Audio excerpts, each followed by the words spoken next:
Hello, welcome back to Hendrix Dota. Today I'm doing my 7.36C tier list for the carry position for competitive play. The purpose being to kind of see what carries are, in my estimation, the best on this current patch for competitive level play. So we'll start out with the honorable mentions. These are characters. You know what? Actually, I'm gonna start with F tier. I'll mention the honorable mentions at the end. These are characters that typically have poor pub win rates and don't have very good win rates in competitive either. So the first one we have is Phantom Assassin. She's actually getting a little bit better with the last buff on her second facet, which gives her coup de grace damage on a target after a certain number of attacks. Her current pub win rate in like Immortal, like high rackets, is like 48 or 49, which is a lot better than it typically is. It's typically like 45.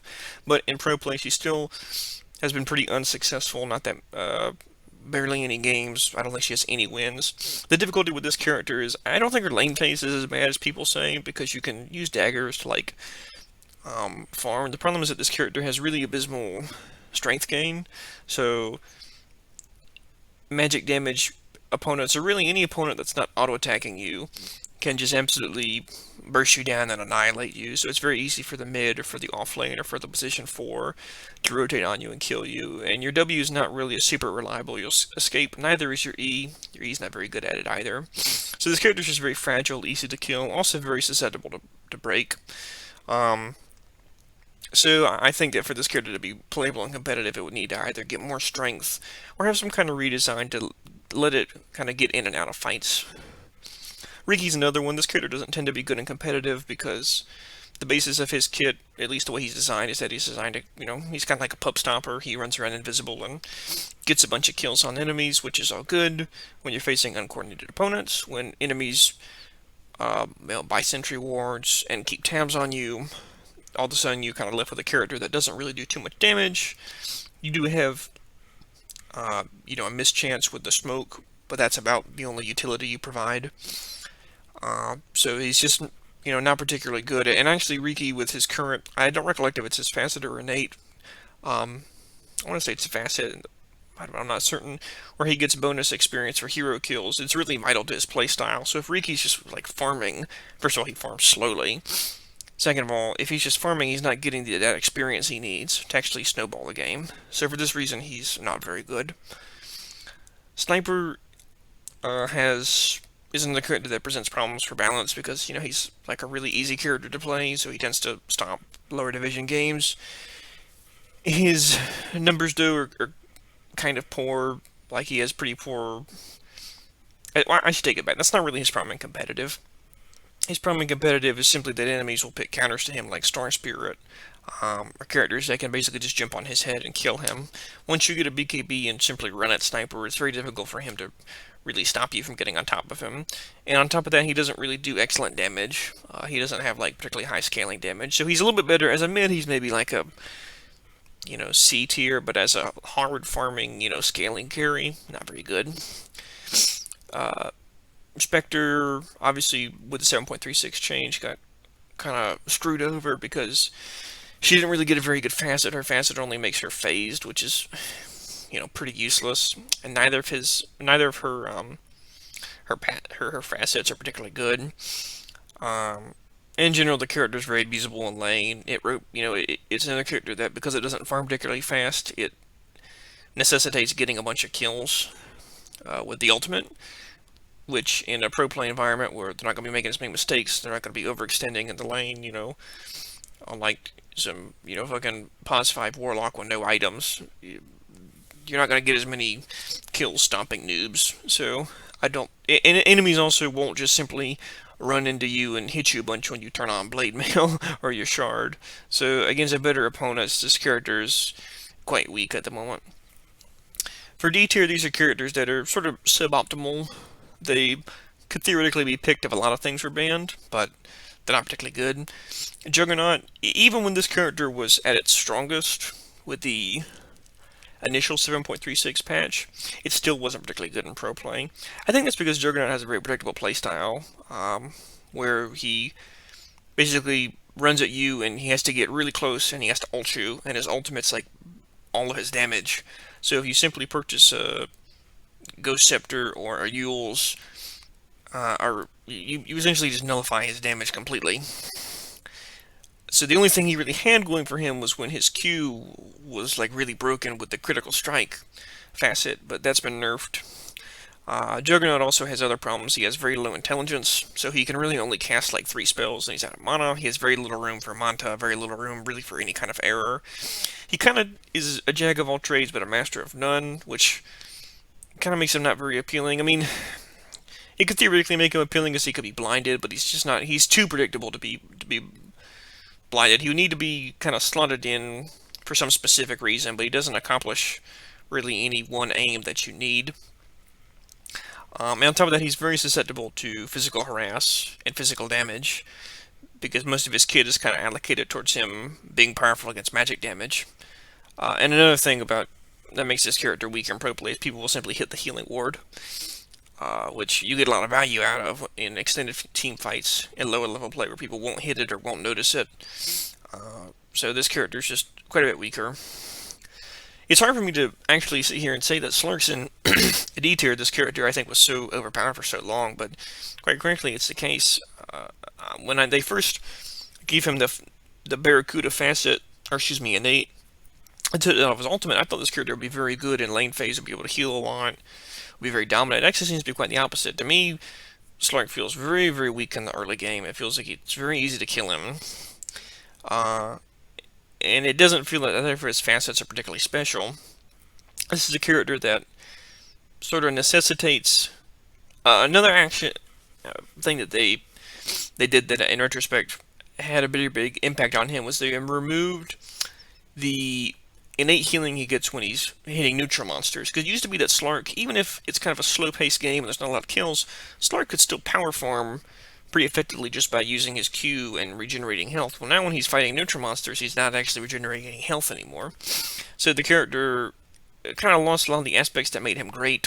He is still a decent character if you want to have a more aggressive playstyle, but the fact of the matter is that he's not actually particularly strong in the early game. So you're faced with a conundrum where you have a character that wants to fight early and rotate and get kills, but he's not very strong in the early game. So he's not very good at the moment. Luna, another one of these characters that kind of got messed up by the 7.36 update. They kind of moved some stuff around. They moved her shard to being like a part of her kit that she innately has, but it's like a nerfed version. Her innate ability gives her longer cast range at night, which is kind of weird. I mean, it's theoretically sort of good, but not exceptional. Neither of her facets and numbers are very good. One of them gives her like a small amount of attack damage when she lucent beams. It's not very high. The other one actually gives her the damage reduction on the shard, which is the only, which is I think the better one. I think Luna has very low representation in pro play also. She hasn't had very many games like at all since the 7.36 update. So it might be that this character's a little bit better. It certainly has a very specific way that you have to play, where Luna's what I call an acceleration carry, meaning that she sort of wins the game by farming really fast and hitting a timing at about 25 minutes, give or take, where she then like overwhelms your base. Other characters that are on this list, like Sven or Gyrocopter, do this. They just farm with exceptional speed, also like Naga Siren, and that's how they beat you. Luna's just the worst of those carries at the moment because, unlike the rest of those, she falls off a cliff late game really badly because she's very squishy, she has low attack range, her ulti's kind of mediocre, so she's just the worst version of all those characters at the moment. Meepo has had pretty low representation in pro play as well. I was debating even putting him on here, but I do kind of think of him as a position 1. In my estimation, he has a pretty good facet where he gets the extra Meepos. I think part of him falling out actually has been too with Faceless Void not being in the meta, because it used to be Meepo would kind of destroy him, because Meepo was one of the few characters that could stop Faceless Void from jumping around with his Q and healing a bunch. With Faceless Void not being in the meta, I guess that would be more for offlane, but in general. Meepo's also taken quite a bit of nerf, so it feels to me like we're kind of back to the old days where Meepo was kind of not very often picked character that was regarded as too difficult. This is a hero that has to, you have to play it perfectly, utilize the clones to farm picture perfect while also ganking. Enemies aren't going to overextend unless you kill them a bunch, which is how, if you play Meepo in like a pub environment, you're going to get really fed. It's not going to happen in pro play. The character doesn't really scale particularly well. It kind of is dependent on getting like a bunch of kills and getting really fed. So it's sort of just, again, kind of like Luna almost, sort of like a weak acceleration carry. Anti-Mage is always going to be sort of a niche character. That's definitely more true now than ever, especially with the fact that with the 7.36 update, there's a trend here with the weaker characters. He lost his innate spell reflection on his E, and it was moved to like a facet that he has to take. He can also get the Mana Thirst, which I think is arguably a little bit better because you get vision of the target. He's just a niche character. With they also removed, I believe, his 9 strength talent, which was really devastating, because anti-mage has, of course, abysmal strength gain. So that was like one of the things. If you could get to level 10 and get the 9 strength talent, okay, you have a little bit of health. You can maybe start to fight back now. But I don't have it in front of me, but I believe with them removing that, he's just very squishy, and he just gets melted down. It seems like it's very hard to get to that point on anti-mage to where you're just taking the game over. So I'm not surprised to see that this character has pretty low representation. Yeah, in general. Moving on to C tier, these are characters that are basically just average. You wouldn't like to pick them, but if there's nothing better, you can take these characters and they're not terrible. Versus Clinks, I think Clinks is a little bit better as a mid, because he has a very aggressive style of play. Clinks wants to take turrets, he wants to pop his ultimate off a cooldown and run around looking for kills, or, as a support. He's kind of better. As a carry, he's not terrible because Clinks does scale pretty well with gold, because his skeletons, of course, use his stats for their damage, and he has a fairly good shard and a somewhat okay scepter. So he utilizes items very well, which is why he can be played as a carry. He also farms pretty quickly, especially once he gets the shard. But the character's pretty squishy. Even with the health gain from your E, it doesn't feel like he's very tanky at all. And when you come out of stealth, enemies oftentimes will just straight up kill you, or as sort of a secondary thing that can happen, because the character really only does physical damage, it's very difficult if he runs into a Mars or a Tide Hunter or a Dragon Knight, one of these tanky heroes that might be in the meta, who just simply he won't be able to kill. So this is a niche character that it's hard to see his justification. He actually has an okay win rate in competitive. I think he has maybe in the past couple of weeks like something like 10 games with 70% win rate, so I couldn't put him too low. But I'm not really a big fan of the character. I think he has to be picked against a pretty like squishy team comp that doesn't have a lot of tanks and doesn't have a lot of stuff that can jump on top of him and kill him, which kind of leaves him low on options. The next is Sven. I'll be candid in that I'm not really certain personally why Sven has such a poor pub win rate and sort of a lackluster competitive win rate. This is one where I'm kind of going against the stats. I think his character's fine. I think his E. He's actually seen some play as a position 5 recently. I think mainly because of his E barrier, which is, for if you don't know, it grants. There's a facet he has where his E now gives him and his allies a physical damage shield, which I think is very nice on Sven. It lets him trade in the early game very well, and it lets the character also farm very quickly. Especially once you get Mask of Madness, one of your problems is that you're going to be, while you're hitting the creeps, you're going to be losing armor. So this E shield kind of makes up for that, and it lets Sven accelerate very quickly and begin to farm. I think maybe some of the low win rate might have to do with people going too quick into Blink Dagger or too quick into Aghanim Scepter, which are both items that facilitate Sven's ability to initiate. I think that players should let their mid laners and their off laners initiate and should focus more on power farming and doing maximum damage by getting an earlier Daedalus, as well as defense by getting an earlier BKB and potentially Aghanim Shard, which makes his E undispellable and grants him passive 6 armor.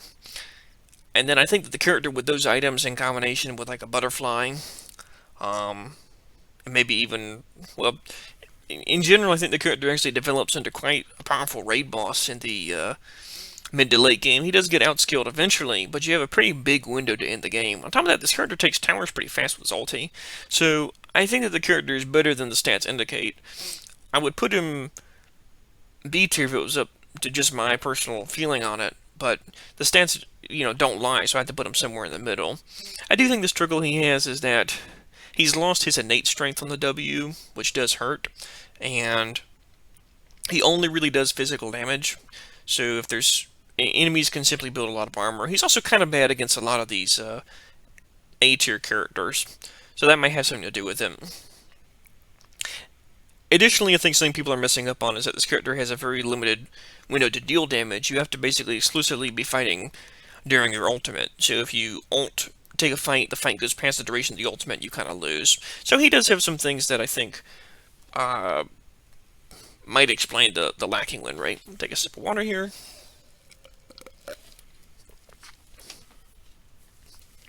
Moving on to Pudge. Pudge in general, in my estimation, is in a pretty good spot. I believe he was nerfed on the last patch or the patch before. He's kind of had a lot of diverse roles in pro play recently. He's kind of been picked all over the place. Picked as a carry, picked as a mid, picked as an offlane, picked as a support. I think as a carry, he's just kind of smack dab average. He needs to have, I think, a good game against good opponents to justify in the carry position. They need to have, something like a damage over time character on the enemy team that he can simply use his E into, like a Pugna or a Venomancer to justify picking him. Or some kind of character that's, immobile and can easily be hit by the hook.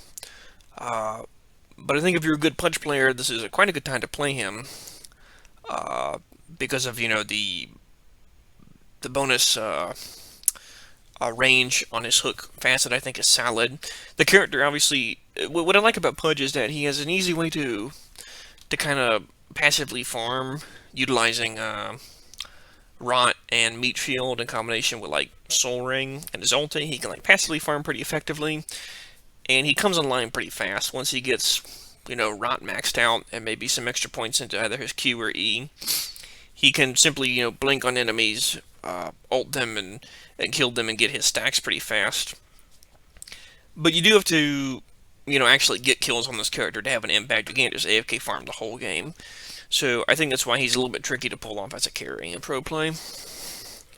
The Dragon Knight has a lot of value as a carry, not because he's super strong, but because in general the character can be flexed into multiple positions. So you can pick Dragon Knight very early in the draft, and then he can be flexed into either offlane, mid, or carry. As a carry, he's just average. I think personally the Cleave is slightly better as a carry, even though the stats in the Cleave are pretty abysmal, because Cleave in general is very powerful for farming big stacks of camps and getting gold, which is a big important thing as a carry. But of course the Green Dragon's also solid in the carry position if you want to be taking towers and being more active. He's just average. He doesn't do incredible damage, and he's not really like ever going to achieve raid boss status, but he's perfectly fine. He's not going to lose lane. He's not really a liability, so he's just smack dab in the middle, just okay. Not optimal, but just completely fine. Wraith King's been nerfed quite extensively since the 7.36 update. So he's kind of gone down from being, very, very powerful to about average. He's a good, carry if you just need someone who's tanky, who can play kind of risky, take some fights early, utilize Armlet and Radiance to have an early power spike. He's, just kind of solid and average with the facet that gives him the bonus, I forget what it's called, but the sort of the bonus damage on his attack. He now scales better as a carry than he would have in the past. So he's just, I think, unremarkable and average. Faceless Void. This character has, he's also a character that's come down, kind of fallen down from grace quite a bit. He used to kind of be this character, in my estimation, was like the best default carry in Dota because of his incredible mixture of utility, mobility, and scaling. Now, though, he has, because his innate ability, which simply just slows projectiles, is like really dog shit. And neither of his facets are that good. He kind of was in an awkward place The character takes a while to scale up. His items are also not particularly good because Maelstrom has been nerfed quite extensively, and Mask of Madness isn't as great of an item as it used to be because when you disassemble it, the sword that you have to sell doesn't build into anything. It used to be that you could disassemble Mask of Madness into like Butterfly Satanic. Now you can't do that. So his items and it's a combination of his items being a little bit worse and he himself being kind of weaker has put him here. He's still an okay carry in terms of providing, strong utility, but he's not exceptional by any means. And I personally find it very difficult to get to the lane phase, to get to the early game on this character. So I would have placed him lower, but the stats don't lie, and he's about average. Wind Ranger, I think, I spoke about this in the last video, I think Wind Ranger is a little bit better as an offlaner or a mid laner because Wind Ranger likes to play aggressive. She doesn't farm particularly quickly, but she's very good very early on with Windrun and her ultimate. She can quickly make picks on enemy, as well as power shots. She can quickly do a lot of damage, make picks on enemy heroes. She does a bajillion damage just from basically not even getting any items, but with focus fire. But even just getting Maelstrom makes her do incredible damage. But the problem is that as a carry position, typically you want someone that's scaling into the late game, farming, kind of being the rock of the team. Wind Ranger, by being like necessitating being really aggressive, if the Wind Ranger falls behind, it's kind of a problem from the carry position. Plus, she's a little bit more limited as a carry because she's really like terrible into illusion-based heroes, heroes with like damage block because that counters focus fire. So she's a little bit more niche. It can be played, but it's a little bit better from mid or offlane, I think. That being said, you can take the facet which allows your ultimate to hit multiple targets, but I've heard that that one is kind of unreliable and janky. Razor. I think Razor, as I've spoken about in the past, is a little bit better as a mid because he's allowed to... Razor's a very good duelist. He's allowed to face his opponent in isolation and farm up and get his levels and get really strong. As a carry, same thing with offlane. I think he can kind of be harassed and taken advantage of during the lane phase because, again, the character's a squishy hero who specializes in... The way that he becomes tanky is by draining all your attack damage in a 1v1. So there's two heroes, that's a problem. Especially if those heroes, one of them is like a magical damage, pause 5 or something. So, and Razor doesn't farm particularly quickly as a carry. I mean, he can expend his ultimate to farm, but I think his ultimate's better used for fighting than farming. It's a real big problem if someone finds you when your ultimate's down, because that's about 40% of Razor's power budget. About 40% is his Link, maybe 40% is his ultimate. The rest is in his other, abilities, which are kind of unremarkable. So, to me, the character's a bit awkward as a carry, but it certainly can be played sometimes. Next up is I'll go ahead and mention the honorable mentions now because I would kind of place them around the B tier. This is kind of why I wanted to save it.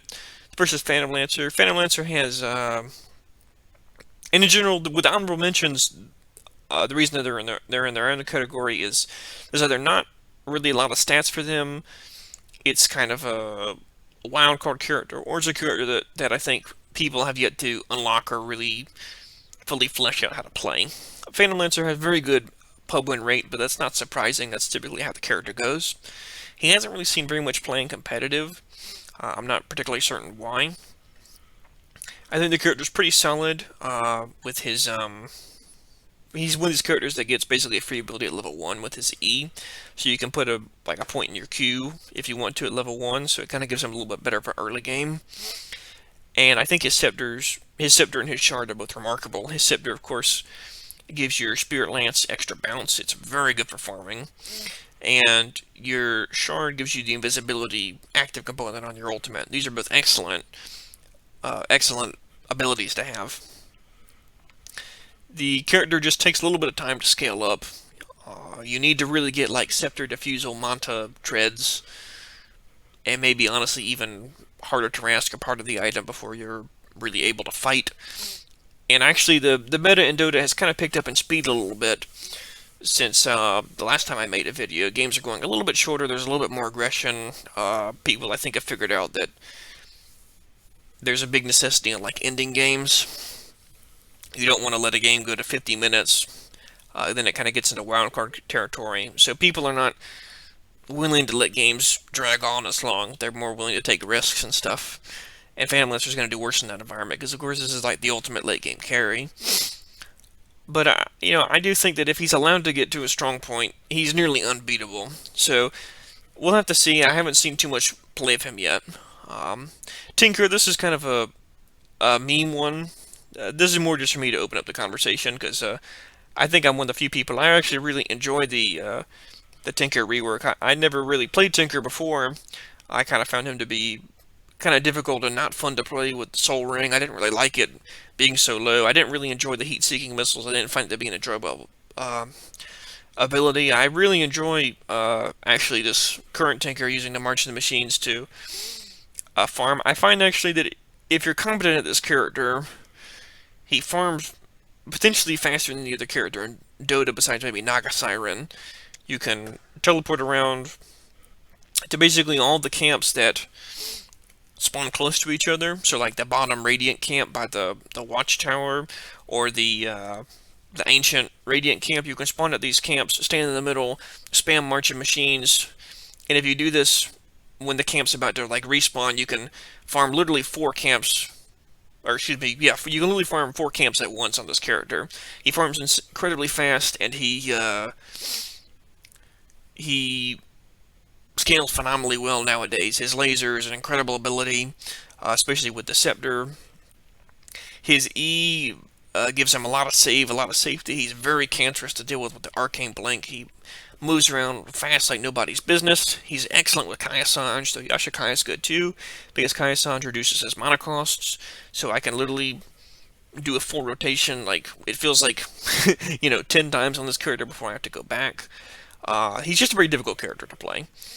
He's been played exclusively in the mid lane. I'm putting him in the carry as kind of a joke, kind of, I think that I've heard some grumblings about carry. I've also heard people maybe theorizing that Hand of Midas could be good on him as a carry. I'm not sure about that because the whole point of Tinker is that you build int to get item cooldown reduction. So if you build an early Midas, you're not going to have any intelligence and, for the item to come off cooldown faster. And Tinker kind of needs very specific items. He needs Arcane Blink, he needs Kaiasange, he needs Scepter, he needs BKB. But I think if this character gets to the late game, he's honestly, aside from legitimately like Phantom Lancer, he's one of the most OP, late game carries there is because of how powerful Laser becomes. And also having, BKB on like a 30-second cooldown or something, he's ridiculous. So we'll have to see. I think he has also a pretty good win rate in mid, though not that many games, something like 60% right now. Morphling, this character, has an abysmal win rate. Morphling always kind of has a low win rate because he's a very hard character to play. But I think people are still kind of figuring out which one of the facets is better. I've heard some interesting conversations about people taking the strength facet. For what you don't know, his agility facet, Ebb, basically it's just Morphling like before. It's like the same, where you have the adaptive strike, the pushback, all that good stuff. The strength facet's interesting because it makes him, it makes his primary attribute strength, but then he gains, it's very interesting, he gains cooldown reduction when he has more agility than strength. So I've seen some interesting things where people are talking about going this fast on a Morphling when the enemy has powerful spellcaster characters, like something like, I don't know, a Zeus or a Dark Willow or something like that, and just having, 60% effective cooldown reduction in the ultimate. It seems like it's kind of a joke build, maybe not too serious right now. It's also been played, I think, as a support with this playstyle, which that makes a lot more sense. But I think in general, Morphling people are still working out how to play him, so that's why I'm going to put him here. If I had to place him now, I'd place him in like D tier because his win rate's pretty bad. But I think that the character, when people develop it, similar to Tinker, who has like a pretty bad win rate, but I think is solid. I think that the character, when he gets developed, he'll be a lot better. Next, B tier, these are solid characters. This is really we're getting into is like the meta, these 2 tiers. The first is Templar Assassin. I won't take too long because I think most people kind of get the gist with this character. She's been nerfed and nerfed and nerfed since 7.36. Now she's kind of in a state where she's just solid and can be played as a carry or as a mid laner. I think a little bit better as a mid because of the nature that she wants to play the game and the fact that she wants, to get levels and then surprise you, by blinking on you and like one-shotting you. But as a carry, she's fine as well, and she does, of course, is one of these acceleration characters who farms very fast, and she comes online very quickly as well. So she's just solid. Medusa, this is the one that's kind of controversial because Medusa has an exceptional win rate recently in pro play, something like 70% on 27 matches, if I recollect correctly from Spectral. But I'm not quite sold on it. I think that Medusa does have some potential counters. She has, obviously the mana drain counters like Anti-Mage or Nyx Assassin, neither of which are popular in the meta, to be fair. But I just don't really personally buy it. I think that the character has, a really bad lane phase. It takes a very long time to pick up. It's very susceptible to simply being ganked and killed during that time period. And is good late game, but I don't even consider this to be like the ultimate best late game character. I mean, she's one of them, but it's not like reigning supreme. So I think that if there's much more gameplay of Medusa, the win rate will fall down. I don't think the character is that exceptional. I'm still putting it in a B tier because I think it's solid. I think that you can get through the lane phase with the there's the facet that gives you bonus attack damage after you W a target, which can be used for last hitting and doing brief trades. And the character does, of course, farm at a pretty nice speed. Especially if there's like a big stack she can take advantage of with her split shot. The character has decent escapability with the ulti. So, I'm not saying it's like crap. I think that the win rate, if I had to do it, I would put it in S tier, just based off the stats, but I think that there's something amiss with that, so I'm not comfortable putting it in that position. Next we have kind of a surprising one, two surprising ones actually, Bloodseeker. The character doesn't have a phenomenal pick rate, but he has a really good win rate. And I think the character is just, honestly, really solid. I like both facets, though I prefer the one where you gain the active movement speed. I think that has a little bit more usefulness. He's been buffed several times recently. He has a very good lane phase because he gets the heal innately. He doesn't have to max it anymore. He, of course, has a nice mixed damage, mixture of pure damage and physical damage. He comes online. He has kind of two things that are really great that I like. He comes online really fast because he can basically start fighting people and getting kills as soon as he unlocks Rupture. But then he also has a thing where he farms pretty quickly too. If you just simply pick up a Maelstrom, even though the item's been nerfed, and utilize your Q, you can power farm really fast on this character. Because you don't have to worry about sustain at all, with your innate passive. On top of that, the character has really good utility with the Scepter, where he becomes very, very tanky. He gains a lot of like sustain and bonus damage with the Shard. And the Scepter also gives him another alternative damage source with the active component of like magic damage in the area. This character is just solid, and the stats reflect that. He doesn't have a great pub win rate, which I'm not certain as to what causes that. But he does have like certain hard counters, like Medusa, for example, because his kit's based on like enemies being low on health. So I guess he does have like certain hard counters, but he also answers a lot of characters well, as we see like in the A tier Weaver. He's an excellent answer to these invisibility characters. So I think this guy is just all around solid character. Gyranger. Gyranger, I actually probably should have put in honorable mentions because Gyranger doesn't have a lot of stats, but I'm going to hit, or a lot of games, but I'm going ahead and jump in the gun. I think Gyranger's quite good. I think she has a very good lane phase. She can last hit effortlessly by just simply using Frost Arrows to last hit. She can harass effortlessly by simply manually casting Q on her opponents to not draw creep aggro. Both her facets are decent. I think at the high ground, you have a facet where you do 20% more damage from high ground, which is obscene. Especially, depending on your position or with, like, the Glacier. It's absolutely crazy. She also has a facet where she can move during multi-shot, which I think is also situationally good. The character traditionally has had this thing where, Gyranger, in the past, kind of the gimmick of Gyranger is you pick a character that can get through lane phase reliably, and then, with, like, the old Precision Aura, you group up with your team and you kind of deathball and you take towers and you win in the mid game and you kind of fall off a little bit later. I don't really think that's the case now. I think Gyranger actually scales phenomenally because her Precision Aura ability is bonkers. It's not disabled by enemies getting close, and you gain for yourself and for your teammates an obscene amount of agility. So if Gyranger builds, a late game kind of does like a standard build, and you could test this for yourself in a demo mode, and picks up like an additional like butterfly, you can have precision or give you like 100 bonus agility, which is which is like crazy. And her attack speed goes off the rails. When I've tested it, I've gotten, not even with any kind of crazy gimmicky build, I've gotten like 550 attack speed on this character. Kind of just like by default. So the character now, in my opinion, like scales pretty dang well as well. So we'll have to see. I probably should have put in honorable mentions because again, there's not that much data on it. But I'm just jumping the gun and saying I think Giant Ranger is like really solid. And it has all the other good stuff before. It has the marksmanship ability, which lets you like pierce enemy base armor and pierce evasion. So that's situationally very useful. You still have the strong like mid game. You still have the ability to harass opponents. You still have the really fast farming with the E. So this character has a lot of good things going for you. So the hypothermia, lots of good things here.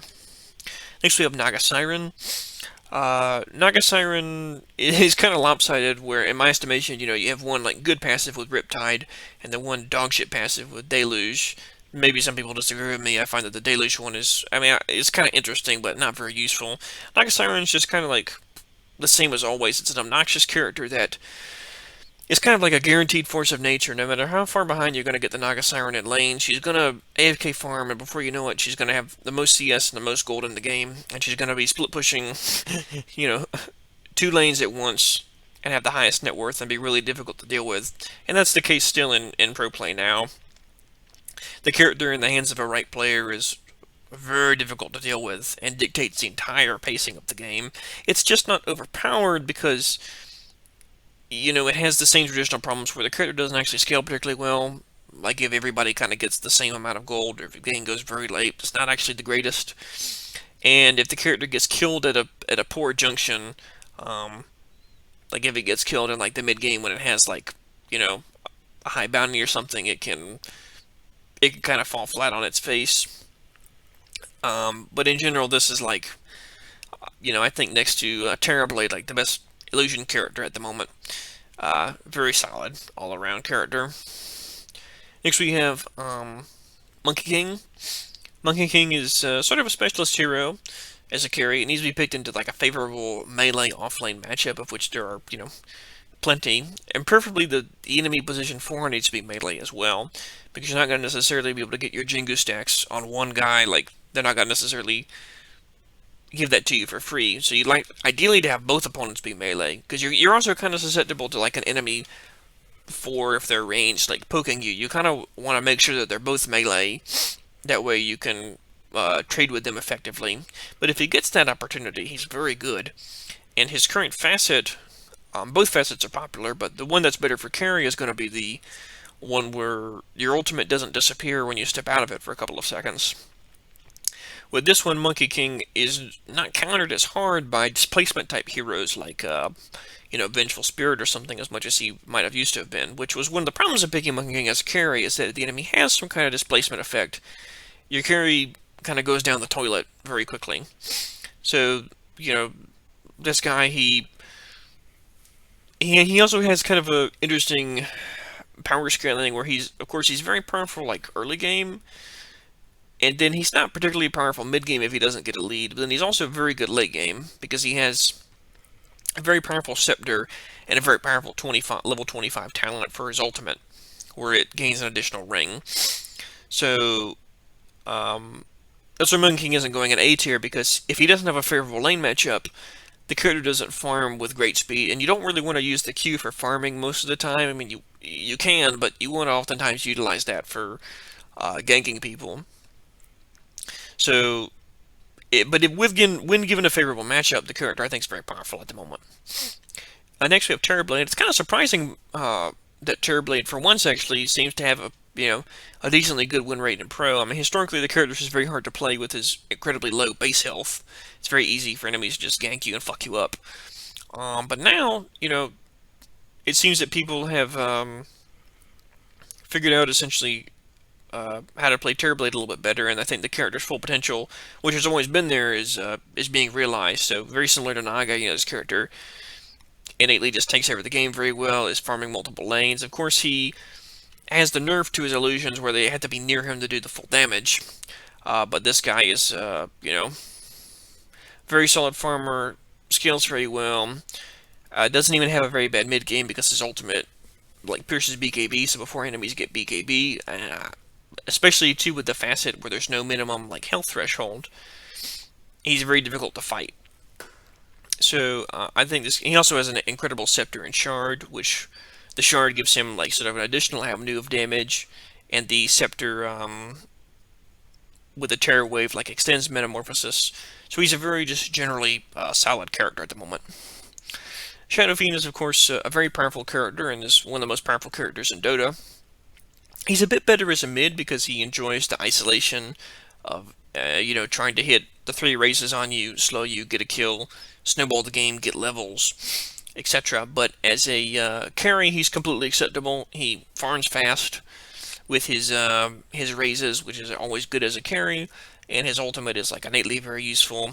And he scales all right. He's not the best scaling carry, but he's not really trying to get the game to go super late. He's trying to pick a couple of advantageous fights in the mid game, and then crush the enemy base. So he's perfectly solid and acceptable. Okay, continuing on. Next we have Chaos Knight. This character's been nerfed a couple of times since 7.36 when he was initially very broken. The nerfs have been pretty moderate, so instead of putting him, in like the A tier, I decided to move him down to the B tier.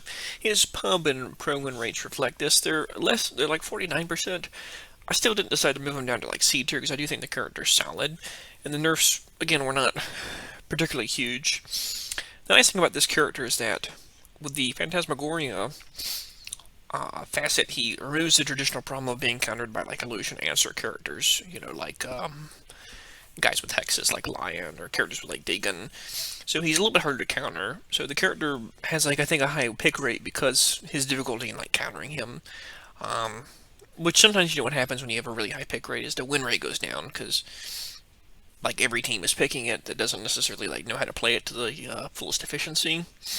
So I think the character is just a very solid general choice. Next we have Alchemist. Alchemist, I think I've spoken about it in the offlane tier list. I really enjoyed the talent where you gain 250 gold at the start of the game. It enables Alchemist. People do different things with it. What I like to do with it is get into a much earlier Vanguard, because Vanguard is like a timing-based item because it's flat damage reduction.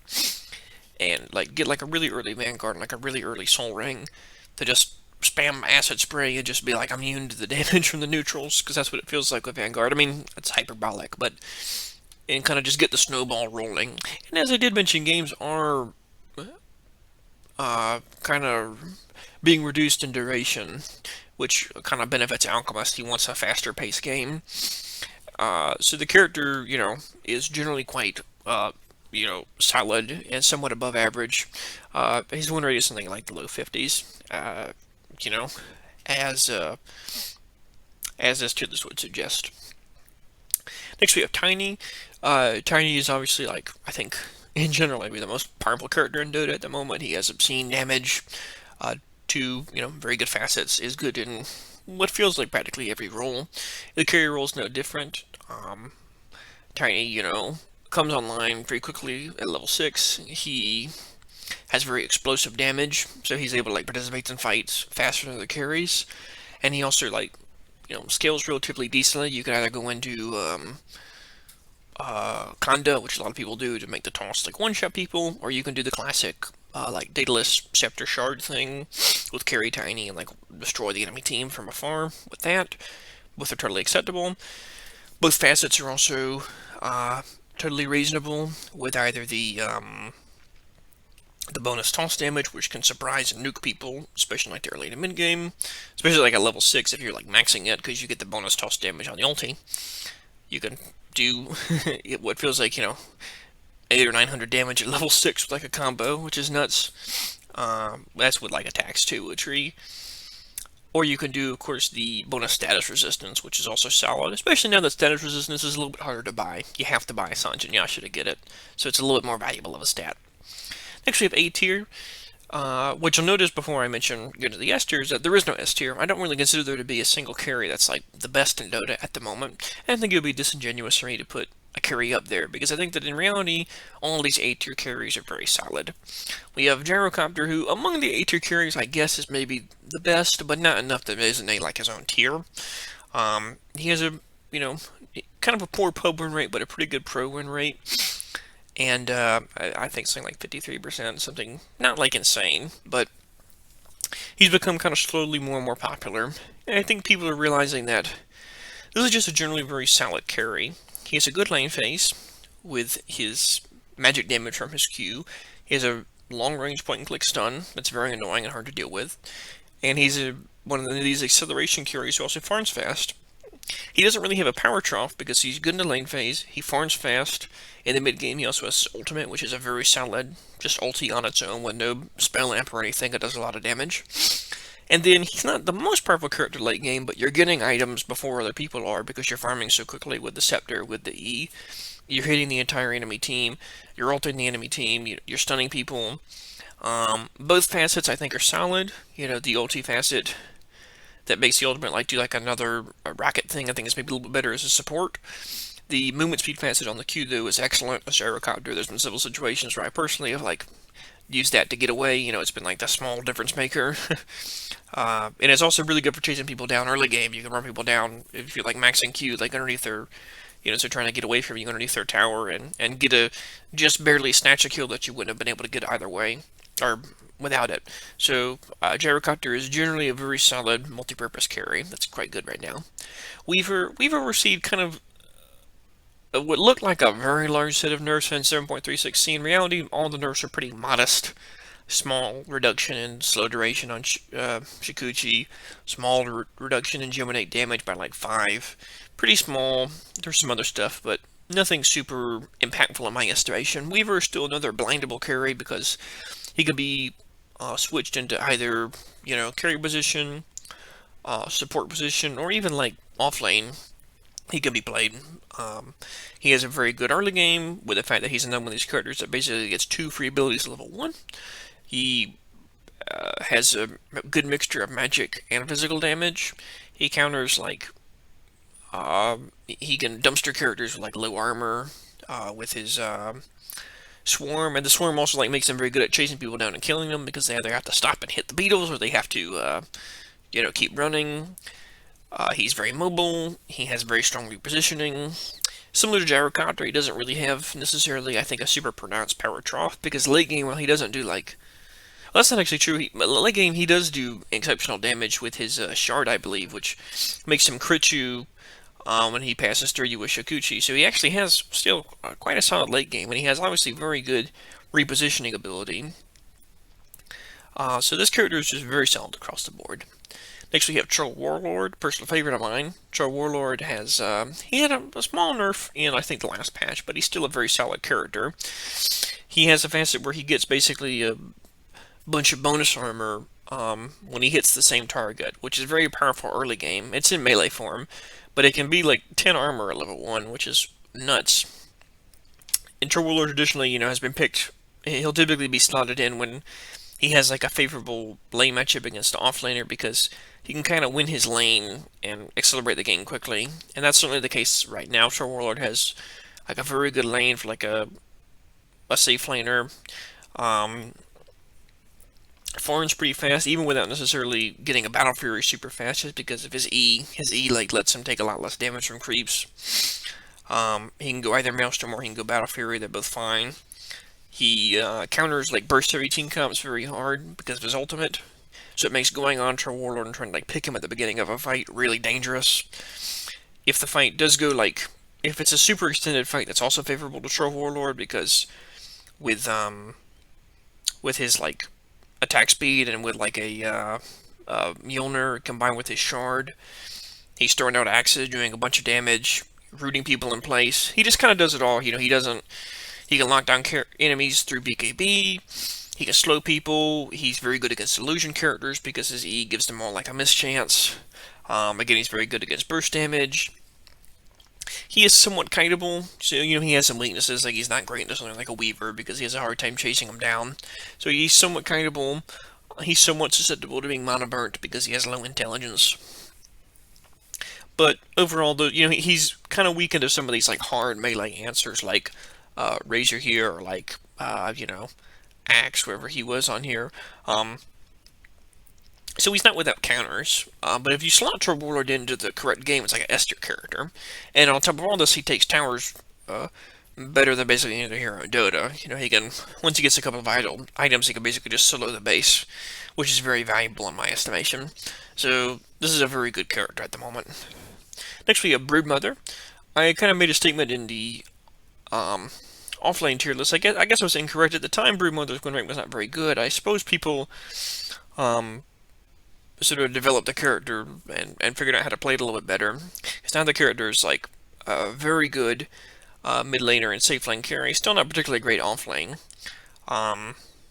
The Broodmother has sort of like a modest amount of sustain in lane phase with the Q and with the passive. And she spikes very fast.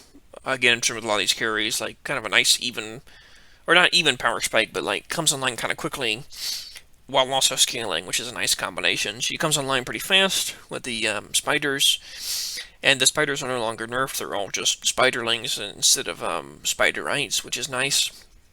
She comes online fast, takes towers quickly, plays at a high tempo, can also just is comfortable also just sort of AFK farming for a period and building up the spiderlings in between, like, ganks. Utilizes Bloodthorn very well. And it scales decently well too, as I mentioned last time with the mischance passive. So this is a very solid, aggressive carry that does want to get some kills, does want to have some action, but also, can scale potentially well. She does, of course, have problems with characters that have vast AoEs, or, can counter the attacks. Something like an Axe or, Earthshaker, these present problems for her, so she can't be just blind picked. But if the character is picked correctly, it's very powerful. Next we have Lifestealer. Lifestealer's also had a couple of moderate nerfs since the initial 7.36 patch, but he's still a very solid character. He gains a large amount of health through the better of the two facets, which makes up for his poor strength gain, and it makes up for the traditional problem of Lifestealer that he didn't really scale the best. Now that problem is kind of mediated because he gets just, depending on the game, he can get like, close to like, 800 health or something like that, or 1,000 health, depending on how much CS he's getting. So Lifestealer has mediated that problem. He's good into a combination of opponents because he has both an element to his kit of like the spell immunity, which makes him good into a lot of different mids and position 5s, and of course he has the Drain Tank lifesteal component, percentage health damage. So this character, and he also facilitates very well with ganking type heroes. Utilizing his ultimate, he can, get inside of them, and if he wants to play like a Storm Spirit or something, he has a lot of flexibility in fights. He can get inside the Storm Spirit can go in, Lifestealer can pop out, rage, kill somebody, get out of there before anybody has any time to, retaliate. So, a very versatile hero, not with that counter, similar to Troll, can get countered by some of these anti-melee answers. Actually gets countered by Troll and Ursa. But even with his counters, he has the Scepter, so very versatile hero, very powerful. Lastly, we have Ursa. Ursa's also received some moderate nerfs since the 7.36 update, but in general this hero is quite powerful. Both of his facets are decent. One just kind of lets him keep Basher and Fury Swipes on you longer. The other one gives him a little bit of bonus attack damage during his ulti. The character also gets bonus attack damage, just from like his current health. He has a very powerful lane phase with, overpowering Fury Swipes. Farms effectively with the Octarine Core, Scepter, and Shard late game. He's very difficult to kill, not impossible to kill sometimes. He does have a problem of being, kited, so he needs to be hopefully picked against immobile, tanky opponents. But if that's the case and he's picked in that situation, then again, he's very difficult to deal with. So there we have my 7.36 C tier list. Hopefully, they won't make a D-patch by the time I, upload this, as you never really know with Valve. Please let me know your opinions in the comments. I'll be happy to interact with you, and thank you for supporting my channel. Have a great day.